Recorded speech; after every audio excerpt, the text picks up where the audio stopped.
नमस्कार, जय श्री कृष्ण। मैं जया गुप्ता। इस वीडियो में मैं अधिक मास यानी पुरुषोत्तम मास के छठे दिन की कथा लेकर आई हूँ। इसके पहले के सभी वीडियोस मैंने अपने चैनल पर डाल रखे हैं। आप मेरे चैनल पर जाकर उनको भी सुन सकते हैं और मैं डिस्क्रिप्शन में उनके लिंक दे दूँगी, वहाँ से भी जाकर आप उन्हें देख और सुन सकते हैं। इस दिन हम छठे अध्याय का पाठ देखेंगे। छठे अध्याय के पाठ में गोलोक में विष्णु जी का श्री कृष्ण से अधिमास के दुख के वर्णन की कथा बताई गई है। तो आइए देखें गोलोक में विष्णु जी का श्री कृष्ण से अधिमास का दुख का वर्णन। नारद जी बोले, हे पाप रहित ऋषि प्रवर, विष्णु भगवान ने गोलोक में जाकर क्या किया, सो कृपा करके मुझसे कहो। श्री नारायण बोले, हे नारद, अधिमास सहित विष्णु जी जब गोलोक में गए तो वहां जो हुआ वो मैं आपको बताता हूँ, ध्यानपूर्वक सुनो। गोलोक में मणियों के खंभों से सुशोभित सुंदर ज्योतिर्धाम को विष्णु भगवान ने दूर से ही देख लिया और उस ज्योतिर्धाम से इतना प्रकाश निकल रहा था कि उस प्रकाश से भगवान विष्णु की आंखें चकाचौंध हो गई और उस चकाचौंध से उनके नेत्र बंद हो गए। तब थोड़े थोड़े नेत्र खोलकर यानी मिचमिचाते हुए अधिमास को अपने पीछे लेकर भगवान विष्णु धीरे धीरे चले और भगवान श्री कृष्ण के मंदिर के पास पहुंचकर वे और अधिमास दोनों ही बहुत आनंदित हुए। तब हरि के द्वारपालों ने उठकर उन्हें प्रणाम किया और उनको अंदर लेकर गए। फिर उन्होंने ज्योतिर्मय भगवान के द्वार में अपने बंद नेत्रों से ही वही मिचमिचाते हुए ही प्रवेश किया और वहां जाकर भगवान श्री कृष्ण को नमस्कार किया।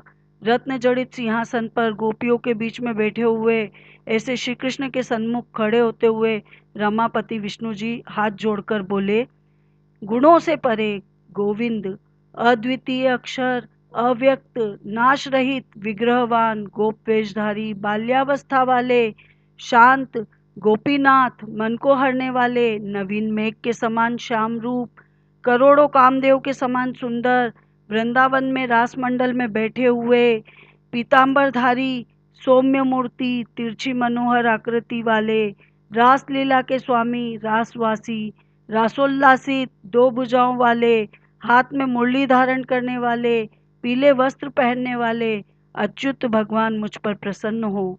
इस तरह से कहते हुए श्री कृष्ण भगवान के गुणों की स्तुति करते हुए उन्होंने नमस्कार किया विष्णु जी ने और उनकी आज्ञा से वहीं पर एक रत्न जड़ित सिंहासन पर वो विराजमान हो गए।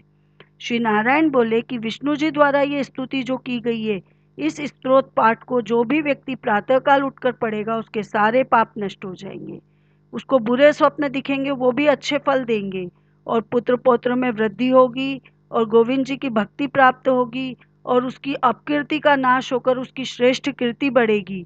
इस तरह से उन्होंने इस स्तुति का महत्व बताया। उसके बाद श्री कृष्ण भगवान के चरणार विंदों में कांपते हुए मलमास से विष्णु जी ने प्रणाम करवाया। तब श्री कृष्ण भगवान ने मलमास को देखकर पूछा कि यह कौन है, यह किस लिए आया है और रो क्यों रहा है। इस गोलोक में कोई कष्ट नहीं भोगता है, गोलोकवासी सदा आनंद मग्न रहते हैं, स्वप्न में भी कोई दुष्ट वार्ता नहीं सुनते हैं। हे विष्णु, मेरे आगे दुखित नेत्रों से आंसू बहाता हुआ थर थर कांपता हुआ क्यों खड़ा हुआ है। तब श्री नारायण बोले, नवीन मेघ के समान मनोहर श्याम शरीर वाले गोलोकनाथ के वचन सुनकर विष्णु भगवान सिंहासन से उठकर खड़े हो गए और आदि से लेकर अंत तक मलमास का दुख भगवान श्री कृष्ण को सुनाने लगे। श्री विष्णु भगवान बोले, हे वृंदावन चंद्र, हे श्री कृष्ण, हे मुरलीधर, यह मलमास है, इसके कष्ट में आपको कहता हूँ, इसके कोई अधीश्वर नहीं है, इस कारण मैं इसे यहाँ ले आया। आप इसके दुखों को दूर करो। यह अधिक मास सूर्य की संक्रांति से रहित है। अधिक मास में सूर्य एक राशि से दूसरी राशि में प्रवेश नहीं करता, इसलिए कोई संक्रांति नहीं आती है और संक्रांति नहीं आने के कारण यह त्याज्य है, अपूज्य है और शुभ कामों में वर्जित है। इस कारण से सब इसका त्याग करते हैं। स्वामी रहित होने से इस मास में कोई स्नान दान भी नहीं करता हैगा, जबकि सभी वनस्पतियों, लताओं, 12 महीनों, कलाओं, काष्ठाओं, क्षणों, उत्तरायण, दक्षिणायन, संवत्सर सभी के अपने अपने स्वामी हैं और वो उनके गर्व के बल पे इसका खूब अपमान कर चुके हैं। इसलिए इसने उस दुख के कारण मरने की ठान ली थी, पर किसी अन्य दयालु पुरुष की प्रेरणा से यह मेरे पास आया है। हे ऋषिकेश, इस शरणार्थी ने कांपते तथा रोते हुए अपने समस्त दुखों को हमारे सामने खोलकर रख दिया। इसके महादुख को आपके बिना और कोई दूर नहीं कर सकता। इस कारण इस अनाथ का हाथ पकड़कर मैं आपके पास लाया हूँ। आप इसके दुख दूर करो। आप दूसरों के दुख दूर करने वाले हो, तो इस संतप्त को भी दुख दूर करके इसे भी आनंद युक्त कर दो। हे जगतपते, आपके चरण कमल प्राप्त करके कोई शोकाकुल नहीं रहता। वेद्य वेताओं का ऐसा वचन झूठा कैसे हो सकता है। अब इसका दुख दूर करना आपका कर्तव्य है। मैं सब कामकाज छोड़कर इसको यहाँ लेकर आया हूँ, तो मेरा आना सफल कीजिए। अपने स्वामी के सन्मुख कोई बात बार बार नहीं कहनी चाहिए, ऐसा नीति शास्त्र के जानने वाले पंडित जन कहते हैं।